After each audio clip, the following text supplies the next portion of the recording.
to the next one, kingine ni kutokea kwake Medi Boshen, Morogoro Town. Unaambiwa Morogoro mwingi sana. Recently ameweza kutangaza kuja na album ya kwake ambayo itafahamika kama Bongo, and as we are speaking tayari amekwisha kudondosha ni artwork kwa maana ya cover ya hii hapa album pamoja na track list.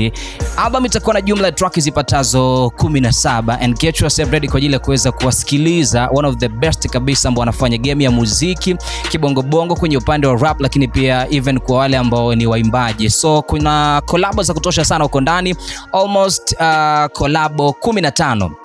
Cause kwenye album ambayo itakuwa na track 17 ni track 2 pekee ambazo hajamshirikisha mtu yoyote. So Farid Kubanda atasikika kupitia hii hapa project. Utapata nafasi ya kumsikiliza pia Max Cortez, wenyewe wanamuita The Punjabi Nightmare, ambaye pia tunatarajia kwa mwaka huu 2026 anaweza kadondosha album ya kwake itafahamika kama Igwe. Track za utangulizi zilikwisha kutoka na tumekwisha kupata time ya kuweza kuzisikiliza, lakini pia get yourself ready kwa ajili ya kuweza kuwasikiliza. Wanaitwa ni Nego Let Me Do, bonge moja la kundi kutokea pale nchini not nchini bana, Morogoro ni mkoa, right? Ndio. Yes, so kutoka Morogoro tutasikiliza Nego. Watapatikana pia kupitia hii hapa project ya kwake Medi Boshen, itaitwa Bongo, and of course itakuwa ni album. Right now unaweza kufanya ku pre-order, dondoka kwenye mitandao yake ya kijamii, maelekezo yako hapo. Yes, utakutana na hiyo taarifa, utafanya ku pre-order ili uweze kujipatia nakala yako na mwisho wa siku endelee kuenjoy muziki mzuri kutokea kwake Medi Boshen.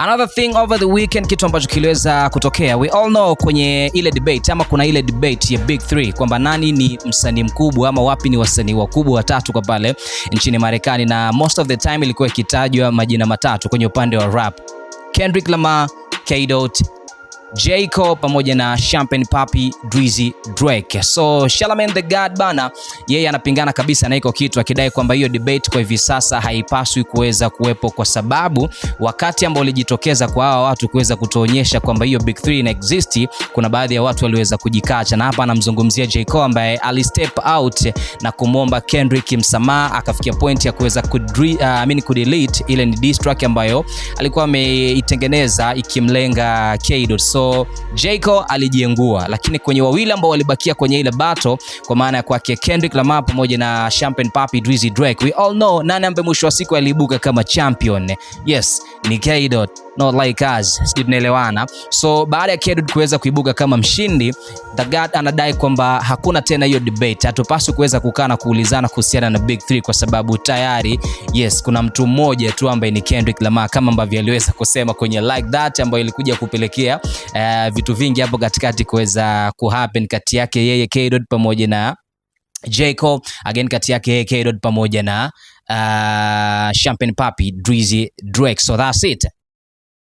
Another thing over the week ilikuwa ni kutokea kwake A$AP Rocky, ambaye we all know currently ana roll na album ya kwake ambayo inafahamika kama Don't Be Dumb. So jamaa anazunguka na anapiga story na watu mbalimbali kwa maana ya interviews, na Listen aliweza kupiga story na Jimmy Fallon kupitia show yake, na akaeleza namna gani ambavyo aliweza kupata ile artwork ya ile pale album. So ile artwork imechorwa ama imetengenezwa na Tim Burton ambaye ni mchoraji, lakini kwa wale ambao wanafuatilia filamu watakuwa wanamtambua zaidi kama director. So A$AP Rocky anadai kwamba alikuwa akimfuatilia jamaa kwa muda mrefu sana na aliweza kupata time ya kumuomba amtayarishie album yake baada ya yeye kuwa amemsikilizisha project yake kwa maana hii hapa album Don't Be Dumb. So baada ya kuisikiliza alikubali vizuri, lakini ile artwork aliipata vipi? Aliipata siku moja ambayo alikuwa amekwenda kwa bwana Burton na akakutana na mchoro ambao ulikuwa mezani.